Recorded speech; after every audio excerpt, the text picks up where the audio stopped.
നമസ്കാരം. ഇനി എപ്പോഴാണ് സർദാർ പട്ടേൽ പ്രതിമയ്ക്ക് അപകടം വന്നു എന്ന വാർത്ത വരിക എന്നറിയില്ല. എന്തായാലും അങ്ങനെയൊരു ദുരന്തം കൂടി സംഭവിക്കാതിരിക്കട്ടെ. പ്രധാനമന്ത്രി നരേന്ദ്രമോദി അനാച്ഛാദനം ചെയ്ത മറാത്ത യോദ്ധാവും രാജാവുമായ ഛത്രപതി ശിവജിയുടെ പ്രതിമ തകർന്നു വീണതാണ് ഇത്തരമൊരു അശുഭ ചിന്തയ്ക്ക് വഴിമരുന്നിടുന്നത്. മാൽവാനിലെ രാജ്കോട്ട് കോട്ടയിൽ 35 അടി ഉയരമുള്ള പ്രതിമ വീണതാണ് ഇത്തരമൊരു ചർച്ചയ്ക്ക് തുടക്കമിട്ടത്. നാവികസേനാ ദിനാചരണത്തിന്റെ ഭാഗമായി കഴിഞ്ഞ വർഷം ഡിസംബർ 4-ന് കോട്ടയിൽ പ്രധാനമന്ത്രി അനാച്ഛാദനം ചെയ്ത പ്രതിമയാണ് തകർന്നു വീണത്. അത് തകർന്നതിന് തൊട്ടു പിന്നാലെ കേന്ദ്രത്തിലെ നരേന്ദ്രമോദിയുടെ നേതൃത്വത്തിലുള്ള NDA സർക്കാരിനെയും മഹാരാഷ്ട്രയിലെ മഹായുതി സർക്കാരിനെയും നിശിതമായി വിമർശിച്ച് പ്രതിപക്ഷ നേതാക്കൾ രംഗത്തു വന്നു. ശിവാജി മഹാരാജ് നിർമ്മിച്ച കോട്ടകൾ നൂറ്റാണ്ടുകളായി ശക്തമായി നിലകൊള്ളുമ്പോൾ പ്രധാനമന്ത്രി മോദി, മുഖ്യമന്ത്രി ഏകനാഥ് ഷിൻഡെ, ഉപമുഖ്യമന്ത്രി ദേവേന്ദ്ര ഫഡ്നവിസ് എന്നിവർ ചേർന്ന് അനാച്ഛാദനം ചെയ്ത പ്രതിമ അപ്രത്യക്ഷമായതായി അവർ ചൂണ്ടിക്കാട്ടി. ഛത്രപതി ശിവാജി മഹാരാജിന്റെ പ്രതിമയുടെ നിർമ്മാണത്തിൽ പോലും ഇവർ ഫണ്ട് തട്ടിയെടുത്തു എന്നത് അപമാനകരമാണ് എന്ന് പ്രതിപക്ഷ നേതാവ് വിജയ് വഡേത്തിവാർ പറഞ്ഞു. അഴിമതിയിൽ മുങ്ങിയ ഒരു സർക്കാരിന്റെ ലജ്ജാകരമായ ഉദാഹരണമാണെന്ന് സംഭവത്തെ വിശേഷിപ്പിച്ച വഡേത്തിവാർ ഇക്കാര്യത്തിൽ സമഗ്രമായ അന്വേഷണം ആവശ്യപ്പെട്ടു.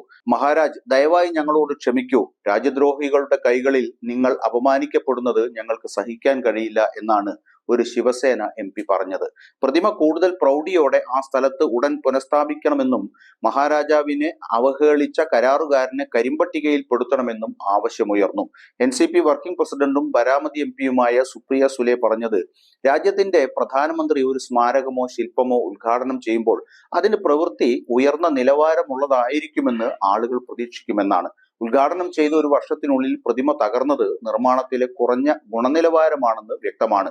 ഈ സാഹചര്യം പ്രധാനമന്ത്രിയുടെ പൊതുജനങ്ങളോടുള്ള വഞ്ചനയെ പ്രതിനിധീകരിക്കുന്നു എന്ന് പറഞ്ഞ സുപ്രിയ സുലെ, നിലവാരമില്ലാത്ത പ്രവൃത്തിക്ക് പിന്നിലെ കാരണങ്ങളെക്കുറിച്ചും മറ്റ് അനുബന്ധ പ്രശ്നങ്ങളെക്കുറിച്ചും സമഗ്രമായ അന്വേഷണം ആവശ്യമാണ് എന്ന് പറഞ്ഞു. പ്രധാനമന്ത്രിയുടെ ഉദ്ഘാടനത്തിനായി തിടുക്കത്തിൽ സ്ഥാപിച്ചതാണ് പ്രതിമ തകരാൻ കാരണമെന്ന് ശിവാജിയുടെ 13ാമത്തെ തലമുറയിൽപ്പെട്ട നേരിട്ടുള്ള പിൻഗാമിയായ സംഭാജി രാജെ ഛത്രപതി പറഞ്ഞു. ഇപ്പോൾ ആ സ്ഥലത്ത് ഛത്രപതി ശിവാജി മഹാരാജിന് ഉചിതമായ ഒരു സ്മാരകം നിർമ്മിക്കേണ്ടത് അത്യാവശ്യമാണ്. എന്നിരുന്നാലും തെരഞ്ഞെടുപ്പിന് മുമ്പ് അത് പൂർത്തിയാക്കാനുള്ള തിരക്കിൽ അതേ തെറ്റുകൾ ആവർത്തിക്കുന്നത് ഒഴിവാക്കണം എന്നും അദ്ദേഹം പറഞ്ഞു.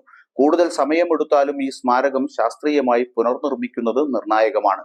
മുൻ രാജ്യസഭാ MP-യും കോലാപൂർ രാജകുടുംബത്തിലെ അവകാശിയുമായ സംഭാജി രാജെ ഛത്രപതി പറഞ്ഞു.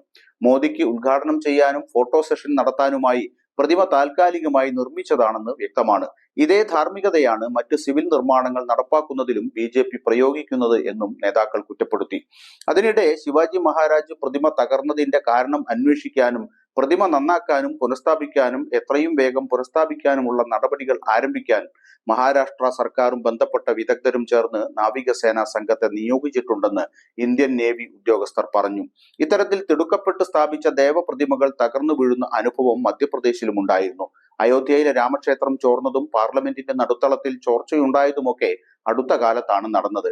എല്ലാം ഒരു ഫോട്ടോഷൂട്ടിനു വേണ്ടി തിടുക്കപ്പെട്ട് തയ്യാറാക്കിയതാണ് എന്ന് ആരെങ്കിലും കുറ്റപ്പെടുത്തിയാൽ അവരെ പഴി പറയാനാവില്ല. അതാണല്ലോ അനുഭവങ്ങൾ തെളിയിക്കുന്നത്.